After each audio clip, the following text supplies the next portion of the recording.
Lads, let's talk about August of last year. Yes, your debut single, What Makes You Beautiful, becomes the fastest-selling #1 of 2011. What was it like releasing that first single together as a group?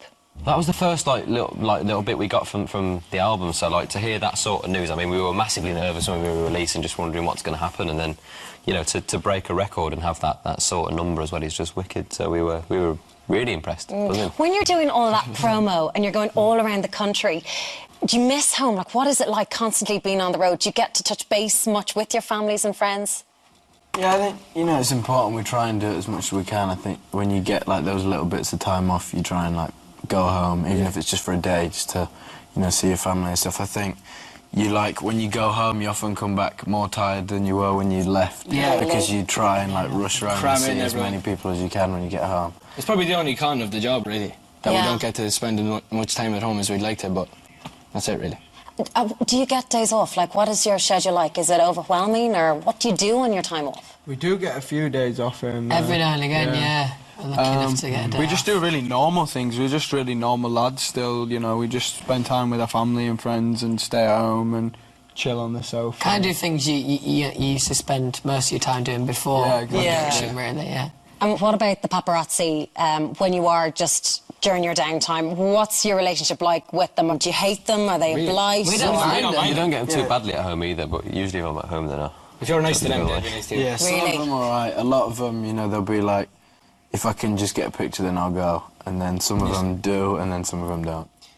Has there ever been, like, a moment, say, with paparazzi, or if there's just been a huge amount of fans, that you've ever thought, this is actually ridiculous, someone's going to get hurt here? When we were in France, actually, in the train station, I think was one of the worst it's been. And what time we had in New York? Yeah, that time in New York as well. Like there was this time in France, when we walk through a kind of public space, we have to get like all security public.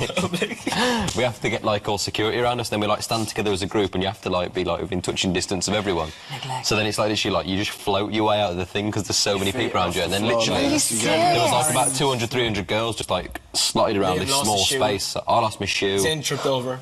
I got my hair pulled as well. That's unnecessary, come on. That's a very good hair to be pulling. And then when me and Niall went one time to go to a restaurant in New York, we went to go to a restaurant in New York, there was literally like, how many girls following us down the road? Like just on a small, like how many girls following us down the road? Just on a small like road? 7,000, I think it was. There was quite a few. 7,000. Oh my God. No. Neglect. It was scary, that. Just picking up on hair, right? I want to know, how many people are involved in the One Direction Glam Squad? Glam Squad of this. Who gets everything ready? How many? One. One here. One incredible person. Are you serious? That far. And in terms of how you look, do you get much input into how you style, yeah? Oh, 100%, yeah. We just kind of tell our stylists, like Lydia and Caroline, like what we like to wear, and then they just kind of go and get it for us. It wouldn't be very good if there were someone saying, you have to look like this, you know what I mean? You have to wear this. Yeah. It's funny, sometimes they'll bring like all the clothes, and then two of us will be like, oh, I prefer that, and then I prefer that, and then we'll just like swap over. around. Yeah. So like, We did that for the Men in Black one. Yeah, my jacket on. yeah, you're right. And even in You have terms... the waistcoat as well, the I like girls swapping clothes, I love it. In terms of even your hair, like who decides, like when you wanted, say, your blonde streak, or when you got your head cropped, does that have to be passed through like numerous styles before that can we be just kind okay? of did it, I think. Yeah, I probably should have passed it with someone, but I didn't. I just cut it. I was just at home one day and decided I just wanted a bit of a Did you blonde. do that yourself? Nah, my girlfriend's mum did it for me. Yeah. Good job. She's a hairdresser, so We love her work. I thought it was funny. Yeah. Loving the work. Loving her work. I want to ask you about February of this year, the Brits. You win Best British Single. You're up against... February. Does it feel like a longer time? Feels like ages ago. Does it? Feels sooner than that. That feels neglect. I think the year's gone so fast. How did that feel? Like, you're beating Ed Sheeran and Adele. Like, That ridiculous. was the crazy thing, like the weeks leading up to it, knowing who was in the category, like it was just like... Songs, not even like someone like you and A-Team. I think it's just clear that we have such a incredible fan base behind us, and you know they're the people who voted for the award, and to win against, like you say, Ed Sheeran, Adele, and obviously everyone else in that category, we're very lucky. Absolutely.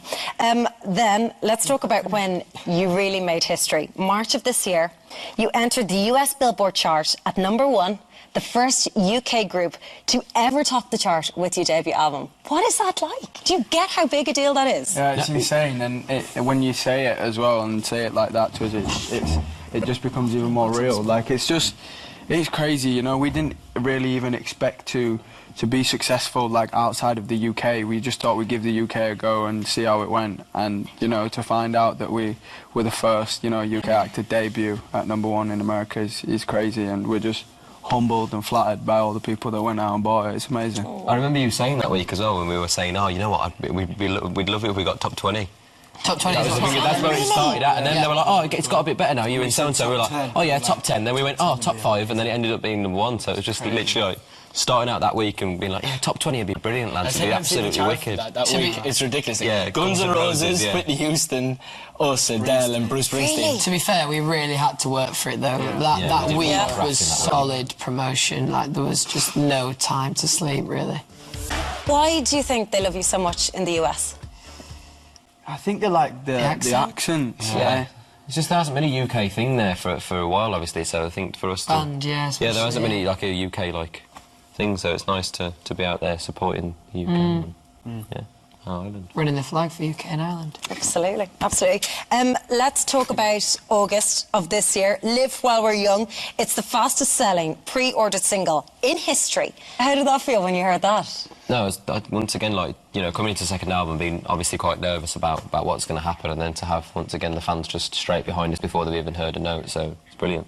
Do you ever become blasé about smashing these records? I mean... Not at all, no. I mean, we make, like, really, like, obviously we know there's, like, loads of crucial decisions to make, like, what's released first, what's single, this and that, so whenever, you know, we always make sure that we're doing the right thing and really look into things in detail, so I think if we become like that, then we'll just end up fading and going out of it. I don't think we'll ever become like that. It's just so hard for, like, you know, everything that you just said then, it's very actually... It's weird and difficult to take it in. Like, you'd be laid in bed at night and you'll think about, you know, what we've achieved, and it's, you know, it's incredible. It's just so difficult to sink in what we've done in 2 years. We're lucky. Who keeps you grounded? Who keeps you down to earth? Is that family? Each other, Is it each other? Yeah, a lot of it's each other, and obviously, you know, we have a really good team around with us who we're, you know, we're very lucky in the fact that everyone who we work with are actually friends with as well. It's we were saying that last night. You know, it's not just a work relationship, so it's nice that you get on with the people that you have to spend every day with.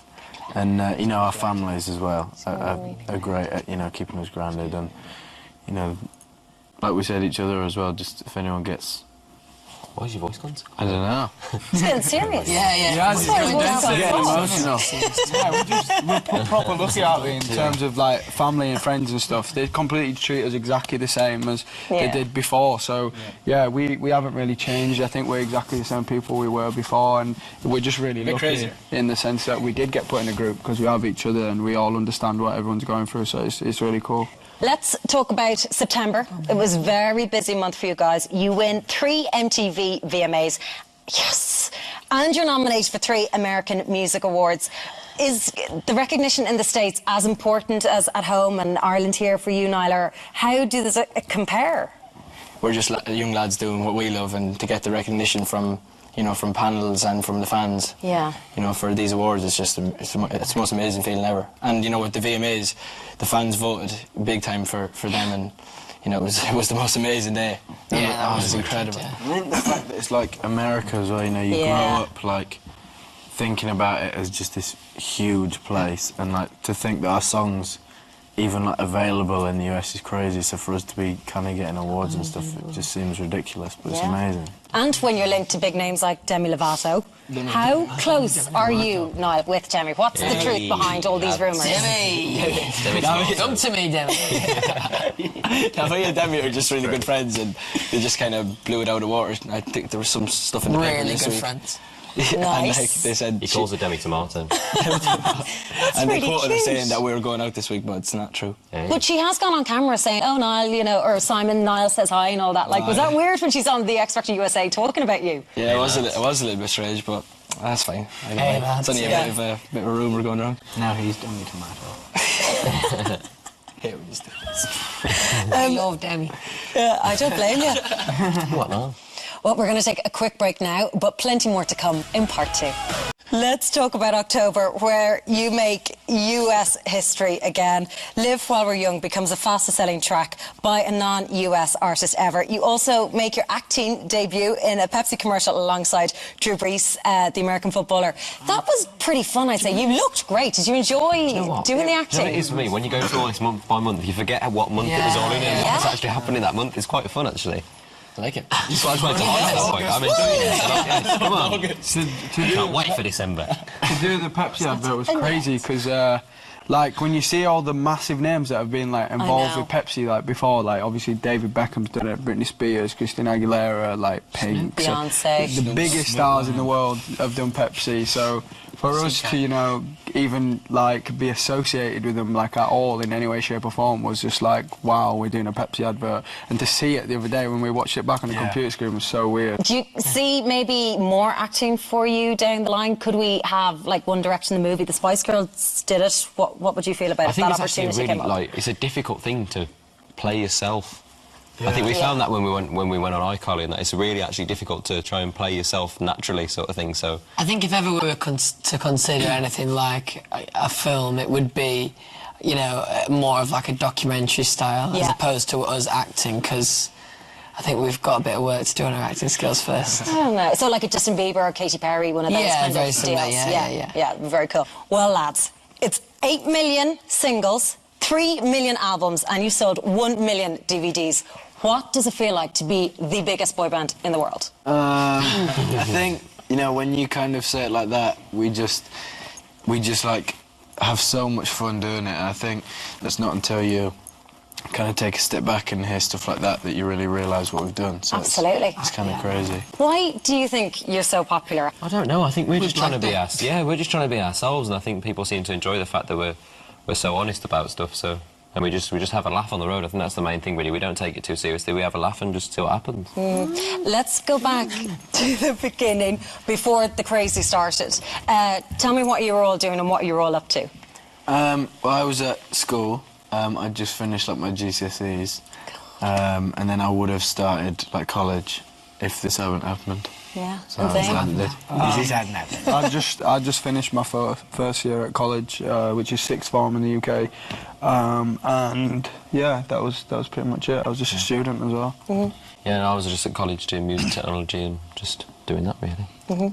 I was attempting to resit my first year of A-levels, failed the first time. Right. Just passed my driving test, just started going out.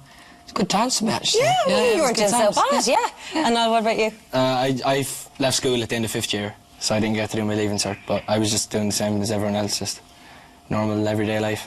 And do you think about what life would have been like without One Direction? Do you think back, God, I could have been going back to school or could have been going to college? Does that ever occur to you? Crazy, I think.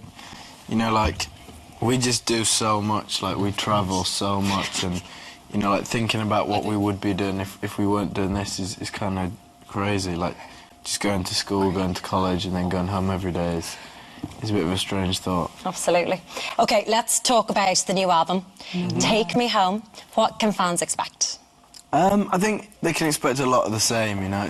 We're not trying to do anything too crazy and far-fetched with this album. I think we've tried to stay quite close, but at the same time, if you listen through the first album, you can hear a couple of tracks where, you know, it's us kind of trying to find our sound, and now I think we're confident that we really have that, and, you know, we've concentrated more on that, and just the quality of songs are better, I think, and you can hear that when you listen to the album. We are nervous, but we're excited, and I think, you know, we are nervous, but very excited. I think we were more nervous starting out than we are now. Now we've actually made the record and everything's all finished up.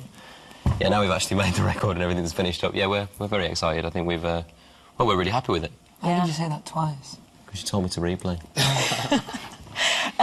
You're saying, like, how I'm reading out these crazy statistics. What do you guys yourselves regard as your biggest success to date? Oh. That's always such a hard question. That's always such a hard one. Because, like, obviously you just named a so. few, do you know what I mean? It's so hard to pick one, like, one standout moment. For me, the big, like, wow moment was when the album went #1 in America. Yeah. That was for me. And performing at the Olympics was obviously a huge one as well. Like, that's something that I don't think we'll ever forget. Like, being invited to something that early on that's so, like, prestigious and, Like we didn't really expect. Yeah, it was really cool. When you actually think back on it, it was so quick and it was over so fast. But like we met all these like just walking past the dressing room and seeing like Spice Girls and stuff there was just so strange. And then to think we're here, like what are we doing here? To even be playing a stadium full stop of 90,000 people was amazing. Unreal. Never mind to who it's And it was broadcast such a to. big show as well. Like the show was wicked. I think the thing about like the getting the #1 that made it so kind of memorable was we were actually on a day off when we found out. Oh. So like, you know, we were doing like just normal, like everyday So you weren't things. together? No, we were just on our days off. I was So, going like, to a basketball game. You know, we were just Me doing and normal Penn. things, like I was walking down the street and then you get this call giving you this amazing news. So what is it? Someone from the record label rings you and Yeah, says, our guess manager what? called us and was like, Willie B. I was in a cab screaming like, oh yeah. And I lost signal. It was terrible. I was on the street. Oh my And, gosh. and he called and was like, congratulations, you're #1 in America. And I was like, oh my God, Safe. so good. It was safe. I lost signal before Will told me. Did you? Your number.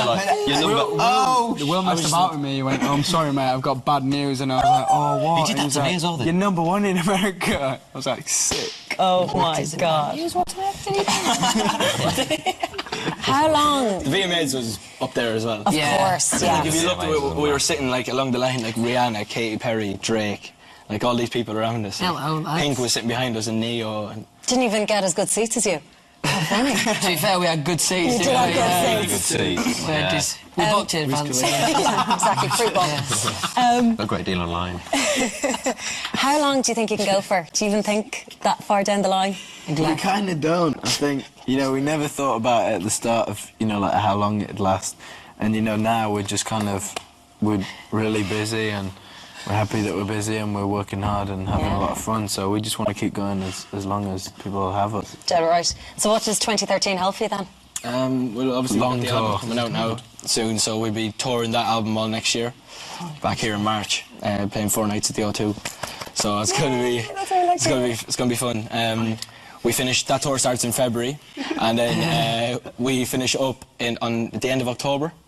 The end of October next Yeah. year. So it's a 10-month tour really. Wow. Does that feel overwhelming though, where When you actually your whole think about life it, is yeah. planned? Massive. 10 months. months. Is that how long we're on the road for? 10 months. Well, just a little bit less than 10 months. Is it? Yeah. Wow. That's not including breaks. Mid- So Well, just Yeah. like, because that's I what think That's a like, long on time. the road, there's like 8 months on the road.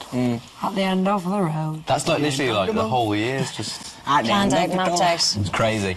Well, Absolutely crazy. Listen, lads, it has been an absolute pleasure having you in studio today. We look forward to watching your collective star keep on rising, and thank you so much. Thank you. Thank you. Thank you.